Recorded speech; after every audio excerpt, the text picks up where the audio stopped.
दो अफसरान इस वक्त जमानत पर रिहा हो गए और आने वाले वक्त में अगर चौधरी सरफराज भी जमानत पर रिहा हो जाते हैं तो उसके बाद डकी का केस जो है वो बड़ी खतरनाक मोड़ पर जाने वाला है। जो हमारी इत्तलात है उसकी वजाहत रामे भाई बेहतर कर सकेंगे कि अगर ये लोग जमानत पर रिहा होते हैं तो अभी तो ये मुलजिम है, मुजरिम नहीं है। अब ये मुलजिम होते हुए अगर कटहरे में आते हैं और कटहरे में आकर ये अगर कोई गवाही देते हैं या जो भी बयान देते हैं सादुर रहमान के खिलाफ, तो सादुर रहमान के लिए कितनी मुश्किलात हो सकती हैं और फयाज रामे साहब कितनी एक इम्पोर्टेंस होगी उन लोगों की जो पहले ही एक मुकदमे में मतलूब है, मकसूद है और उनके ऊपर केसेस है, लेकिन वो जमानत पर रिहा है। क्या वो एलिजिबल है कि वो डकी के खिलाफ वहां अदालत में गवाही दे, पेश हो, इन्वेस्टिगेशन का हिस्सा बने, या अब उनकी वो इंपॉर्टेंस और वैल्यू नहीं रही है और उनका जमानत पर रिहा होना डकी के लिए कितना एक मुश्किलात खड़ी कर सकता है? जी बहुत शुक्रिया। मेरीन, मैं इसमें यही कहूँगा, आपका क्वेश्चन, मैं इसमें यही कहूँगा कि देखें, आमतौर पर जो कानून है वो यही कहता है कि मुलज़म के बयान की कोई हैसियत नहीं होती और ख़ास तौर पे वो उसी केस में मुलज़म बन जाए जिस केस में वो इन्वेस्टिगेशन कर रहा है। इस केस में तकरीबन 9 विटनेसेस हैं। सब सब के ऊपर मुकदमा दर्ज नहीं है, सिर्फ एक के ऊपर मुकदमा दर्ज है, जो इन्वेस्टिगेशन ऑफिसर है शुएब। बाकी जो सपोर्टिंग विटनेस हैं उनकी हद तक कोई मुकदमा दर्ज नहीं है। अब ये डिपेंड करता है कि उसकी शुएब का इस्तीफा भी ले लिया गया, डिपार्टमेंटल इंक्वायरी भी डेफिनेटली उसके अगेंस्ट कंडक्ट हुई होगी, जिसकी बेस पे उसके डिपार्टमेंट ने ये समझते हुए कि ये दुरुस्त है उसका इस्तीफा एक्सेप्ट किया। अदरवाइज वो इस्तीफा रिजेक्ट करके इसको इंक्वायरी में भी कन्वर्ट कर सकते थे या इस पे कोई अप्रोप्रिएट ऑर्डर कर सकते थे, लेकिन उन्होंने इस्तीफा एक्सेप्ट कर लिया। इट मीन के वो गिल्टी था, कुछ ना कुछ था जिसकी वजह से ये मामला हुआ। तो मुल्ज़म का जो बयान है उसकी वो वैल्यू नहीं होती या वो काबिल कबूल उस तरह से नहीं होता, क्योंकि जो कानून शहादत ऑर्डर है, लॉ ऑफ एविडेंस है 1984 का, वो यही कहता है कि गवाह का जो करैक्टर है वो बहुत मैटर करता है। वो झूठी गवाहियां देने वाला ना हो, वो क्रिमिनल रिकॉर्ड होल्डर ना हो, उसके ऊपर कोई एफआईआर ना हो। और ये तो उसी केस में ही रिश्वत की एफआईआर होगी। इट मीन्स के वो इन्वेस्टिगेशन ऑफिसर जो है उसका स्टांस एक तरह से गलत साबित हो गया जब एक रिश्वत की एफआईआर कट गई और उसके बाद फिर उसकी बेल भी डिसमिस हो गई। जो मेन इन्वेस्टिगेशन ऑफिसर है जैसे सरफराज चौधरी है या उनका फ्रंट मैन है, उनकी बेल डिसमिस हो गई है। जो दूसरे लोग थे जिनकी हद तक कोई ऐसा रोल नहीं था, उनकी बेल अलाउ हुई है। सर तो साहब ऐसी सूरत की, हाल में सरफराज चौधरी की, इनकी बेल इस वक्त तो रिजेक्ट हो गई है, लेकिन मुझे थोड़ी सी और वजाहत कर दें कि अगर इनकी बेल एक्सेप्ट हो जाती है आने वाले वक्त में, तो क्या वो इस केस में आएंगे, सामने पेश होंगे डकी के खिलाफ कि नहीं, और हो सकते हैं कि नहीं? जी, देखिए, पेश तो वो हो सकते हैं। अगर बेल ना भी हो तो अदालत के पास ये इख्तियार होता है कि वो जेल से तलबी लगाकर स्टेटमेंट लिखना चाहें तो वो लिख सकते हैं। वो ऐसा इशू नहीं है कोई भी इसमें। लेकिन ये डकी की लीगल टीम ने ये प्रूव करना है कि मुल्ज़म के बयान की वैल्यू क्या है, ठीक है? हम्म। उस पे फिर जो सुप्रीम कोर्ट के नज़ायर मिलते हैं, बयान तो देखिए अब उसने इन्वेस्टिगेशन की है, कोई नए शख्स ने आके तो बयान नहीं देना, क्योंकि अब ये मामला एफआईए के हाथ से निकल चुका है और ये इसका चलान पेश हो गया अदालत में और इसके ऊपर अदालत ने इख्तियार समात ले लिया, कॉग्निजेंस ले लिया। अब नेशनल जी। साइबर क्राइम की नई टीम भी कोई नई इन्वेस्टिगेशन नहीं कर सकती, क्योंकि वो पहले वाली इन्वेस्टिगेशन बोगस है, सही है या नहीं है, इसका फैसला करना है अब अदालत ने। तो ये वो एविडेंस देने पे कोई पाबंदी नहीं है, वो दे सकते हैं। लेकिन मुझे जो लग रहा है वो एविडेंस दे या ना दे उससे फर्क कोई नहीं पड़ता, क्योंकि अब उनकी क्रेडिबिलिटी या स्टेक आ गई है और ये बरियत का केस बन गया है। इसमें इसको साथ को फेवर मिलेगी इस चीज की, क्योंकि चीजें जितनी मशकूक होती जाएंगी, जितनी डाउटफुल होती जाएंगी, उसका बेनिफिट अक्यूज को मिलता है। तो ये तो पूरी की अच्छा। पूरी कहानी मशकूक होगी जब उनके ऊपर एफआईआर लॉन्च होगी। उसी केस में उसी जो उस केस की, देखे ना, शरीक मुलजमा है अरूब, जिनको को कि उसके तौर पर शामिल किया गया, वो मुद्दई बन गई।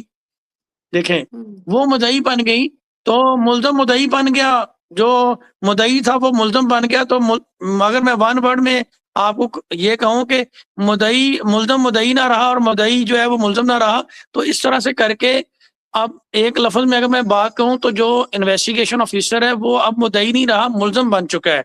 तो जब मुल्ज़म बन जाता है तो उसके बयान की वो वैल्यू नहीं रहती।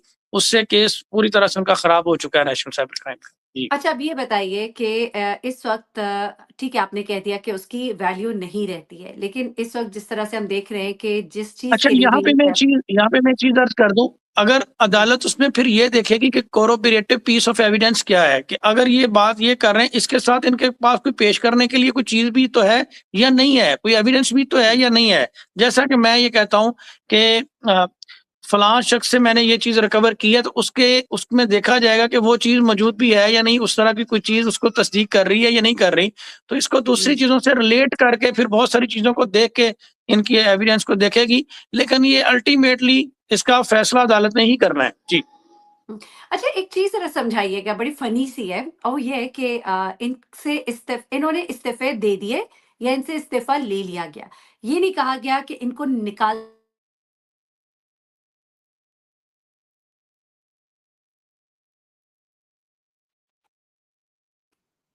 जी, रामी साहब, आप मुझे सुन पा रहे हैं?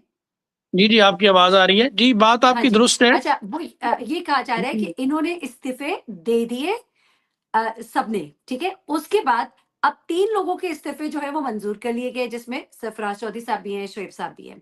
लेकिन जो आगे के 3 लोग हैं जिनको ज़मानत मिल गई है, उनके इस्तीफ़े मंज़ूर नहीं किए गए।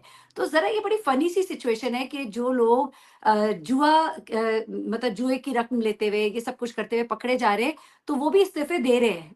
उनको ये भी नहीं कहा जा रहा कि उनसे इस्तीफ़े हम ले रहे हैं, और मंज़ूर करना और ना मंज़ूर करना, ये सब क्या खिचड़ी है?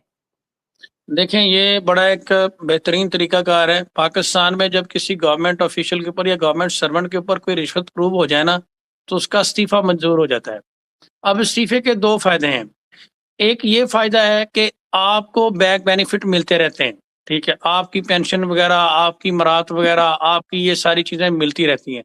जब आपके अगेंस्ट डिपार्टमेंटल इंक्वायरी हो और आपको कंपल्सरी रिटायर कर दिया जाए, आपको नौकरी से क्रिमिनल चार्जेस लगा के जब फ़ारिग किया जाता है, तो आप किसी चीज़ के हकदार नहीं रहते।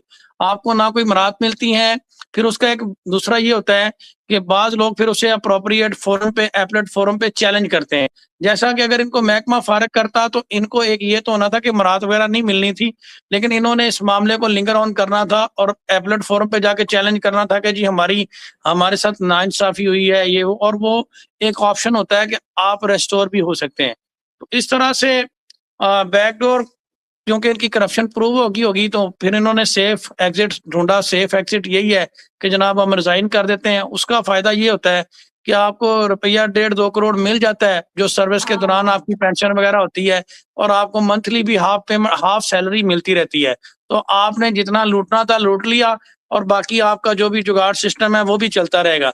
तो इस्तीफ़े का ये एक बेनिफिट होता है, जिसकी वजह से उन्होंने फिर ये कहा कि यार अब करप्शन तो देखिए, जिन्होंने इन्वेस्टिगेट किया है ना चीज़ों को, उनको सब पता है कि किसका क्या-क्या रोल है, और जिनकी हद हुँ। तक उनको डेड श्योर था कि इन्होंने ये गिल्टी है इसमें, उनका इस्तीफ़ा उन्होंने एक्सेप्ट कर लिया और फ़ारिग कर दिया। बाकियों की हद तक अभी कुछ ऐसे एविडेंस नहीं होंगे या ऐसी चीज़ें नहीं होंगी, जिसकी हद तक उन्होंने कहा कि इनको थोड़ी फ्लेक्सिबिलिटी दी जा सकती है। या आप यूँ समझ लें कि जिन लोगों को उन्होंने समझा कि ये लोग इदारे की इस काबिल नहीं है कि इनको दोबारा किसी इदारे में रखा जाए, तो उनको उन्होंने फ़ारिग कर दिया। और जो लोग जिनके बारे में अभी कुछ चीज़ें क्लियर नहीं है, उनकी हद तक अभी मैटर पेंडिंग है। लेकिन उसकी हद तक भी अभी कोई फाइनल डिसीजन नहीं आया, हो सकता है आने वाले वक़्त में उनके भी एक्सेप्ट हो जाएँ। तो ये एक तरह से सरफराज चौधरी वग़ैरह का कोई ज़्यादा नुकसान नहीं हुआ। उसकी वजह 2 करोड़ जो पेंशन का है वो भी मिल जाएगा, और बाइज़्ज़त तरीके से वो रिज़ाइन दे के फ़ारिग हो गए। अगर आने वाले वक़्त में इस मुकदमे से वो क्लियर हो जाते हैं, तो वो कहीं और भी, आपको पता है, रिटायरमेंट के बाद कहीं और भी एडजस्ट हो सकते हैं, किसी और डिपार्टमेंट में भी अच्छा, उनको सवाल यहाँ मिल पर सकती ये, है। अगर ये इस मुकदमे से क्लियर नहीं होते, तो फिर इनको इस्तीफ़ा ले लेने की वजह से, यानी इन्होंने खुद इस्तीफ़ा दे दिया, तो इनको जो मराहत है वो मिलेंगी कि नहीं, अगर ये मुजरिम डिक्लेयर हो जाते हैं? ये अब मुजरिम डिक्लेयर हो या ना हो, इनको मराहत मिलेंगी, क्योंकि इस्तीफ़ा देकर इन्होंने सेफ एग्ज़िट ले लिया ना, और उस तरह की कुछ चीज़ें नहीं आई। डिपार्टमेंटल इंक्वायरी में वो चीज़ें हाँ, एस्टेब्लिश नहीं हो सकी। इन्होंने उससे पहले यही तो देखें, सही, सही। यही तो मैं बता रहा हूँ कि ये बड़ा एक इविल जीनियस लोगों का ना मामला होता है कि जब करप्शन प्रूव होना तो वो कहते हैं चलो यार इस्तीफा दो ताकि कोई बड़े स्कैंडल ना खुलें और चुप करके बच्चे हों। फिर उसमें क्या बेनिफिट है? कल कलाम इनका कोई बेटा आ जाएगा कि जनाब इनके वो तो मैं डिपार्टमेंट के रिकॉर्ड में तो आपका जो है ना वो करेक्टर नीट एंड क्लीन ही है। आपने अपनी मर्जी से इस्तीफा दिया, उन्होंने एक्सेप्ट कर लिया, बात खत्म हो गई। कल कलाम को मैनेजमेंट चेंज होती है, चीजें चेंज होती हैं, बिग ब्रदर इधर उधर होते हैं तो 100 ऑप्शन बन जाती है। तो वो फिर एक जी, ये फिर तो फिर तो ये ये फिर एक तरह मामलात सादा रहमान के लिए सख्त भी हो सकते हैं, मुश्किलात बढ़ भी सकती हैं। और हमें तो सुनने में ये भी आ रहा है कि सोचा जा रहा है मुल्क से बाहर जाने का। वो कहते हैं कि मैं पाकिस्तान से बड़ी मोहब्बत करता हूँ, लेकिन थोड़ी-सी भी इस केस में उनको फ्लेक्सिबिलिटी नज़र आई और उनके लिए ऑप्शंस खुली बाहर जाने की, तो वो बाहर निकल सकते हैं। हमें तो ये सुनने में आ रहा है, क्योंकि उन्हें लग रहा है कि ये अब इदारों की गेम में कहीं मैं पिस ही ना जाऊँ। देखें ये तो बहुत सारी कियासाइयाँ लोग अपने-अपने बारे में करते रहते हैं। लेकिन जहाँ तक मैंने देखा हुँ, और जो उनकी लीगल टीम से और बाकी सोर्सेज़ से चीज़ें पता चली हैं, वो यही है कि वो यहीं पे हैं और वो नहीं बाहर जा रहे। लेकिन फ्यूचर में क्या हो हुँ, सकता है, वो तो उसके बारे में कुछ नहीं कहा जा सकता, कुछ भी हो सकता है। उसके बारे में क्या कह सकते हुँ, हैं। लेकिन आप एक चीज़ देखें, जो हम बात कर रहे थे इस्तीफे की, ऐसी क्या वजह बनी? अगर आप गिल्टी नहीं है तो आपने इस्तीफा क्यों दिया? हुँ, हुँ, हुँ। आपके ऊपर एक नहीं, वो एफआईआर तो रजिस्टर्ड होती है। शफ़ाफ़ लोग तो कह देते हैं ना कि हमने शफ़ाफ़ तहकीकात के लिए इस्तीफ़ा दे दिया। हाँ, तो वो देखें, अच्छा, मैं इसको इस नज़र से देखता हूँ कि किसी समझदार ने समझाया कि अगर डिपार्टमेंट तुम्हारे कपड़े उतारेगा, तो तुम किसी को मुँह दिखाने लायक नहीं रहोगे। अभी मामला आरूप जुतोई और आपके दरमियान है। आप इसमें डिपार्टमेंट को इन्वॉल्व ना करो। आप सिंपली इस्तीफ़ा दो ताकि उनको ये अपॉर्च्युनिटी ना मिले और डिपार्टमेंट डिपार्टमेंट ने भी बड़े दिल का मुज़ाहरा किया। उन्होंने कहा कोई बात नहीं, बबर शेर का इस्तीफ़ा एक्सेप्ट कर लेते हैं।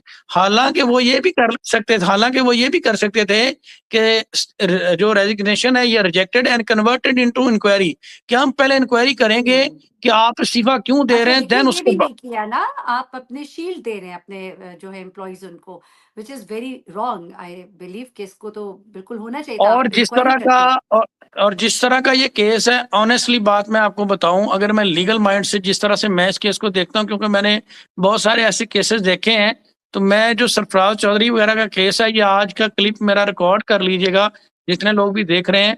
100 में से 80% चांसेस हैं कि ये लोग इस मुकदमे से बरी हो जाएंगे। ठीक है? ये जो मुकदमा इनके ऊपर रजिस्टर्ड हुआ है, क्योंकि उसमें जो इनके पेटी भाई हैं, जिस तरह से उन्होंने चीज़ों को इन्वेस्टिगेट किया है ना, अगर केस 90 लाख का है तो रिकवरी 4 करोड़ की डाल दी। वो लेमैन को तो खुश कर दिया कि हमने, और बाकी का कोई क्लेमेंट नहीं है, बाकी के पैसे कहाँ से आ गए, ठीक है? उसका कोई प्राइवेट क्लेमेंट नहीं है, तो ये सारी चीज़ें, इस तरह के मामला जो होते हैं, वो केसेस को डाउटफुल बनाने के लिए होते हैं, ताकि बाद में ट्रायल स्टेज पे उसमें कुछ ना कुछ स्पेस मिल जाए और बेनिफिट ऑफ डाउट लेके इधर-उधर करके तो बंदा जो है ना साल 6 महीने बाद गेम ऑन करके निकल जाए। तो ये एक इविल जीनियस माइंड होता है। अभी भी इस केस में ट्रांसपेरेंट इन्वेस्टिगेशन नहीं हो सकी। फॉर द टाइम ये प्रेशर था, एफआईआर हुई, मीडिया पे चला, जनाब रिकवरी होगी, बल्ले-बल्ले। अब आप देखेंगे विदिन 1 मंथ 3 लोगों की बेल अलाउ भी हो गई है। और ये जितना बड़ा केस था, जितने बड़े चार्जेस थे, इसमें तो हुँ, बेल बनती नहीं थी। ये तो नॉन बेलेबल ऑफेंसेस था। ठीक है? इसमें हुँ। तो किसी सूरत ज़मानत बनती नहीं थी। विदिन 1 मंथ अगर लेकिन 7 लोगों में जिन से जिन